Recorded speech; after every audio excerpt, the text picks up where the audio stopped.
plan for you. I'm going to bring Slade back up here, and he's going to kind of talk to you about key issues moving forward in the Florida legislature. So we're going to bring Slade back up here. Thank you.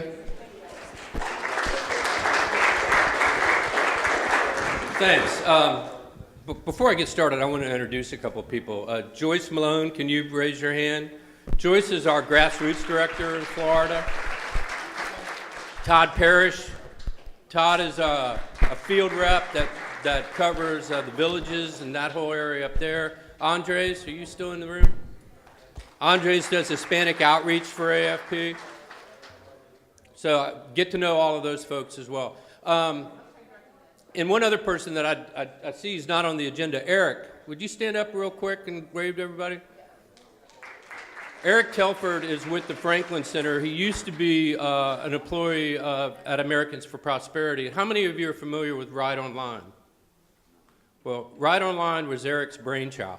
So thank you very much, Eric, for getting the right up to speed on the new media world. Oh, Debbie and Cheryl are here too. Stand up, Debbie. And Cheryl. Debbie's in Jacksonville, and Cheryl is in Naples, Florida. They're field reps for AFP too.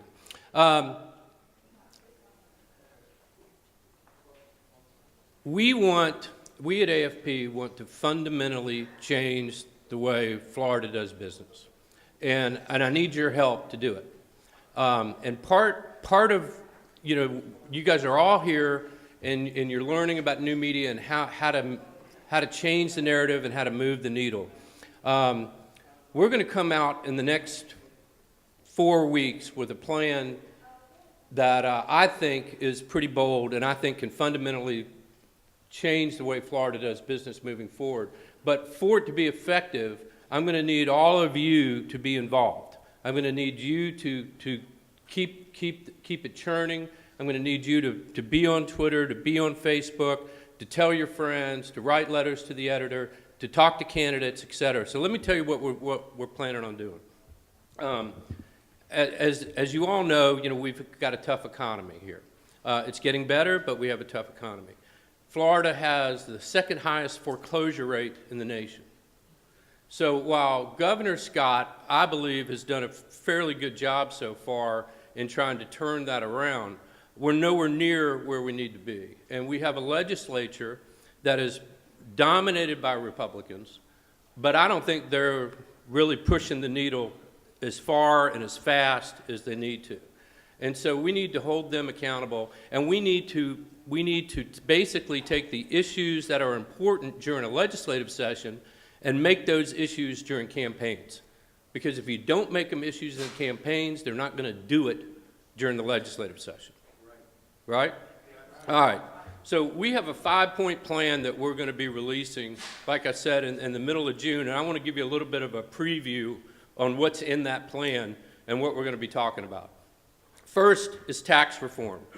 When Governor Scott ran for office, he talked about taking our corporate tax rate to 0. Okay? Right now it's 5 point something percent. It's one of the lowest in the country, but it's not 0. The way we attract business to Florida today is we give corporations and industries corporate tax credits. Well, what that does is it creates winners and losers in the marketplace, and it also creates a culture of cronyism in Tallahassee.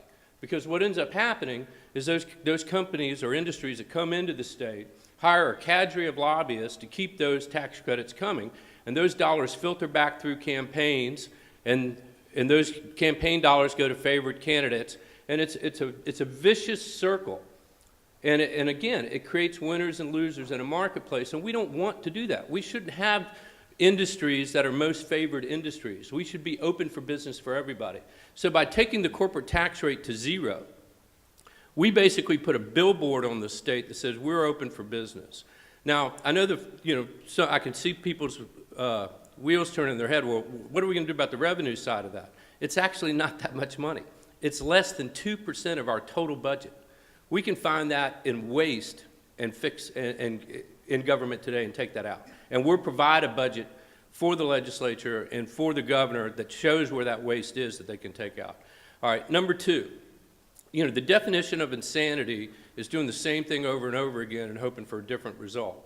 Well, when you look at local municipalities and you look at county government and everything else today, one of the biggest expenses that they face is public service pensions.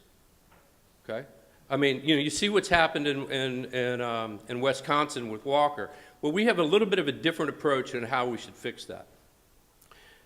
We just, our approach, rather than work on the collective bargaining side, is simply, let's not hire a single another public service employee on a defined benefit program. Give them a 401k. Let them save for their retirement just like you and I save for our retirement. And if you do that, it fundamentally changes the way the government works again. Because A, you don't have these outlying expenses that you can't plan for, because you really don't know what they're going to be in the future.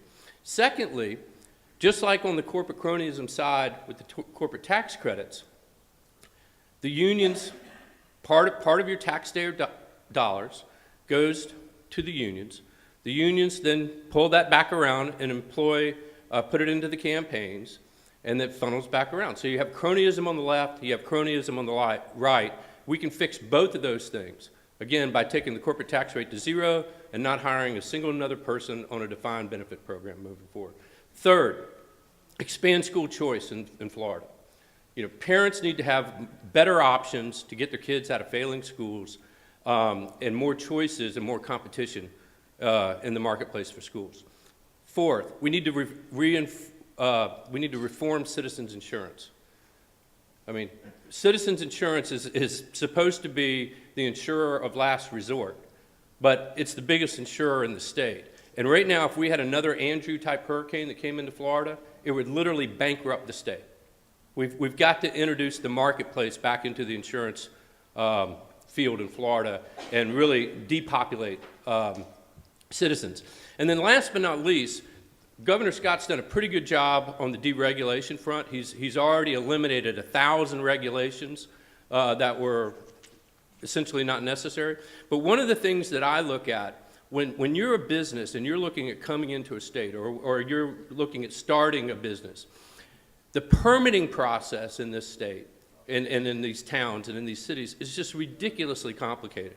And if you're going to start a business, you ought to have some idea how long it takes to get a permit, how long it takes to get an inspection. And so one of the things that we want to do is we want to require all municipalities and all public entities in the state of Florida to basically say how long it's going to take.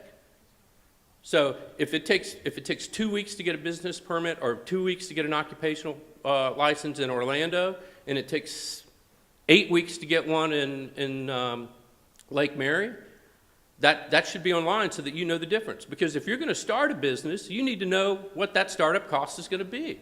You need to know, you need to have an idea of how you can get started and when. And let me tell you, if you're going to be, let's say you're going to open up a barber shop, and you know the line is right here, the county line between Orlando and Seminole.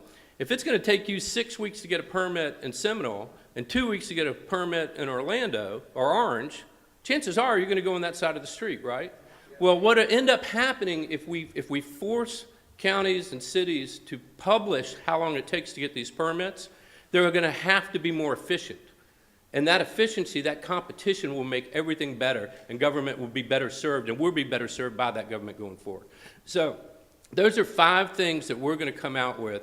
We're going to have a package with it. We're going to send a questionnaire to every single candidate that's running for office in the state of Florida. We're going to post it online, what their answers are, and we're going to ask citizens like you to endorse the plan. Now think about that for a minute, because you know candidates, they don't like signing pledges. They don't like making commitments.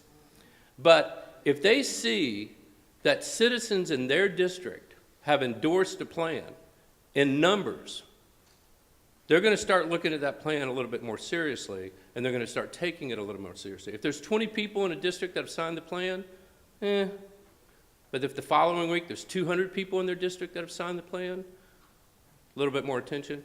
The following week, if there's 2,000 people in their district that have endorsed this plan, chances are they're going to endorse that plan too. we need to make them be more bold. I mean, again, we've got a conservative state here. We've got a Republican governor. We've got a Republican legislature. We need to move the ball forward. And the only way we're going to do that is with all of us doing it. This will be late June. Late June. What we're going to do, we're going to hold a press conference, and I think it is Monday, June 23rd. I don't have a calendar in front of me. And then we're going to do a statewide tour. We're going to go every corner of the state talking about this. And what we hope that you guys will do is blog about it, put it on your Facebook, tell your friends and neighbors, email, etc., and endorse the plan and get other people to endorse the plan as well. The second major thing that we're going to do this summer and this fall is how many of you can name 2 of the Supreme Court justices in Florida? Not many. Okay. And why? That's right. We can't predict today whether Governor Scott will be reelected or not, right? I mean, you don't know. But you've got a Supreme Court that has 3 justices that are up on merit retention this year. And those 3 justices, as luck would have it, have ruled the same on a cadre of rulings. And they are anti-free market over and over and over again. Anti-school choice, anti-pension reform, anti-insurance reform, over and over and over again. The problem is most citizens don't know anything about these judges. Most citizens don't know anything about these rulings. So, again, you're looking at a legislature that is dominated by conservatives who has passed laws that this Supreme Court has thrown out. These activist judges have thrown out. So we're going to educate the public as to what those rulings are, and we're going to ask you for your help in doing so. We're going to produce a citizen's guide. We're going to call it Without Merit, Judicial Activism on the Supreme Court of Florida. We're going to produce a citizen's guide, a hard copy, and something you can download and share with friends. And we're going to do that, too. We're going to go around the state of Florida and do a tour and educate folks. And we're going to team up with Restore Justice 2012 and Jesse Phillips' group to try to educate citizens on what these activist judges have done. Because an informed public can make a difference, right, moving forward. So that's, I'm going to be brief. That's really the 2 things that I wanted to talk to you guys about.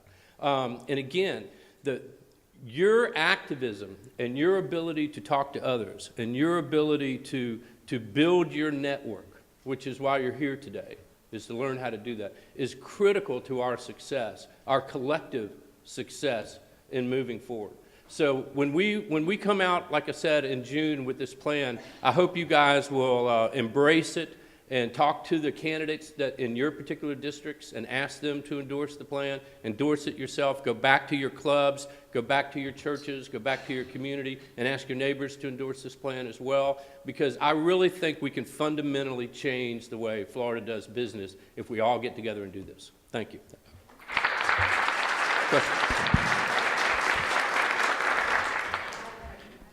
Questions? Hang on. 1 second. Can you hear me now? Yeah. In my view, and a lot of the people that I know, one of the most dangerous things to come down the pike is Agenda 21. And I'm curious as to why AFP is not attacking, especially property rights, with what's going down in South Florida and 8 Mile. I know you know my sister Pam. And what's going down there is just horrific, and it's been going on for years. And what's starting to happen here, the Florida Building Commission saying that when you have a new house now, you have to spend thousands of dollars on new ductwork. The fact that the pool pump rule, or you can't build a new, you can't replace your pool pump now without a permit. Is AFP planning to get involved in that? And if not, why not? Yes, but we're going to address it issue by issue rather than in a broad sense. The challenge with Agenda 21 is, and those of you who don't know it, it is essentially a UN mandate, collective agreement that has been adopted by many cities and municipalities. And The challenge is, on one level, we've been asked to approach it from a state basis, and whether you can do something in Tallahassee, but you really can't do anything in Tallahassee because it's more locally based. You've got to deal with it in your own backyard, and that's a bigger challenge. The other problem, quite frankly and quite honestly, is the term Agenda 21. So many people raise their hand and say, oh, Agenda 21, Agenda 21. It comes across almost like a conspiracy theory. I mean, and so what ends up happening is people shut down and they don't listen to you. If you can reframe that debate and talk about property rights, talk about sustainable development and those types of things in an argument, and talk to your local elected officials and the folks that are running for office locally and educate them, that's a better way of tackling that problem, I think, moving forward. Yes, Kathy.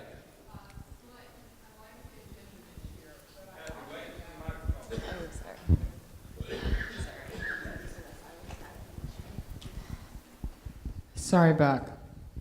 I had to wait for the microphone. But anyway, Slade, I know that CFO Atwater is allowed to stop checks if there's fraud, but he's not allowed to stop them if there are no measurable metrics on outcome. And say we have a contract for health care or anything like that, if they don't provide or if they're late, those checks go out anyway. Is there anything we can do about that? I have no idea. I'll be honest with you, I really don't know. Sorry, did you have a question? Hi, my name's Mark Campbell. Hi, Mark. Has the retention of judges ever been, because typically it is a blank slate, they just get reappointed every time. Has it ever been in any state ever? Can you tell us, if so, where and when? First off, every state is different, and the way judges are appointed or elected in every state is different. In Florida, there is a judicial nominating committee who gives a handful of names to the governor, and the governor selects from those handful of names and appoints the judge. And they're essentially appointed for life, but they face merit retention every 6 years. No judge has ever lost a merit retention race in the state of Florida. It's never even been close. The committee is, it's made up primarily of lawyers, but yes. Oh, wait, hold on. Let's do a question over here. Slade? Yes. Oh, let's do a question right here. Hi, I love the 5-point plan. I'm a little bit concerned about point number 3. You'd like to expand school choice, and I think that's great. I think it's one of the most important issues that we face for our future. I'm a mom of 2, and I think we really have to do some deep education reform. But you also said that being bold is part of your vision. Mm-hmm. So why are you just looking to expand school choice and not looking to totally decentralize that system? Do away with the Department of Education, do away with the State Department of Education, bring it back to the families? That's a great question, and I think that you kind of have to walk before you can run. But I would, on a federal level, I would absolutely love to see the Department of Education abolished. I mean, there's no reason for it whatsoever. On a state level, I think the more competition that we can start providing, the better things get. Ideally, I would like to make the public education system essentially obsolete because the choices that are available would be better than sending your child to public education. Thank you. Yes. Who did you call on? Sorry. Right here. Thank you. One of the groups that you mentioned for us to network with on the 5-point plan are churches. Yes. John Stemberger here in the state of Florida has put forward an effort to increase registration of like-minded voters. I don't know if everyone here knows about it, but it's a wonderful effort to do. It's with, his group is indirectly or directly related with Focus on the Family. Mm-hmm. They have Citizen Link. It is a software program that has been designed to identify through the cookies tracing like-minded voters. And then it additionally links up with software to identify whether or not these like-minded voters are registered voters. And then they identify them as that they are not registered. This is a huge effort to get behind. It's Florida Focus on the Family, I think his group, John Stemberger. Do you guys all get Okay, that? I'm sorry, Florida Family Council. There are several groups that are operating in the state right now that are doing similar work on different issues.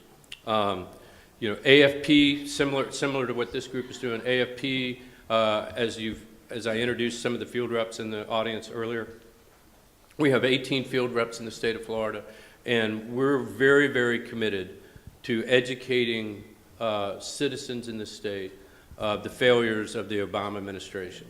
And letting those independent citizens know, what's taking place, and to try to encourage them to get involved and to get out there. And this is another effort along those lines. But I mean, it's a critical year. There's no question about it. 2012 is for all the marbles. Real quick, we have a representative from that family group that was just mentioned. He just wants to say a quick word. Hi, I'm Peter Lee. I'm actually with John Stenberger's group. It's flfamily.org. The flfamily.org. And you can sign up initially as a volunteer there, but if you contact me directly, it's peter@flfamily.org. And I'm organizing the Orange County groups. We'll be opening up our call center probably in about 2 weeks. We're doing the lease right now, so. I think we have time for maybe, 2 more questions? Okay. Is that okay with you? Yes, ma'am. How you doing? Good. How are you? Oh, good.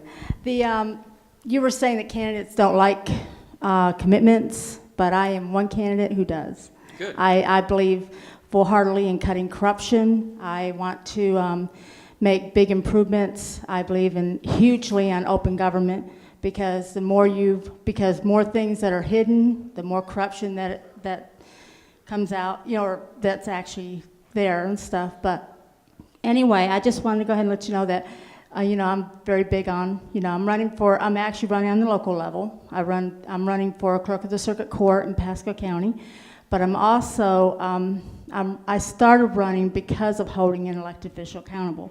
So the biggest thing that really drove me to this here was actually holding, because even the Ethics Commission did not want to hold her accountable.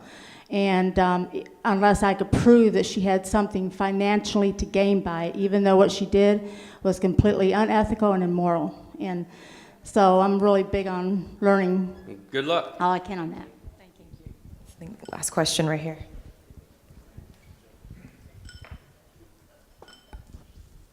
Your point number 1 on tax reform, I would like to see you expand that a little bit. In our county, we are having a tremendous problem with CRAs, economic development zones.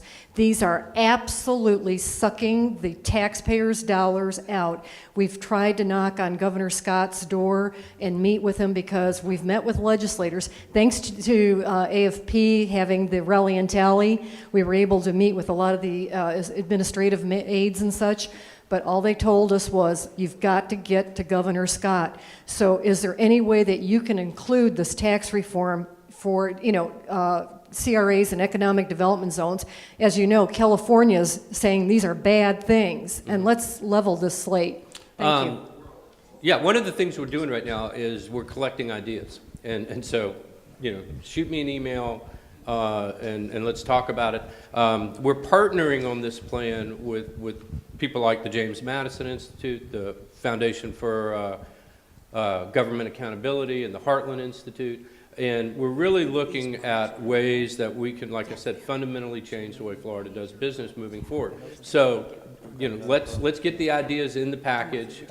Like I said, we're going to come out in June, late June, with it. And this is one of the reasons that I'm talking to you guys about it today, is to kind of get, we've got the basis of where we're going, and then we're filling in the details moving forward. But okay, anything else? All right, thanks, guys.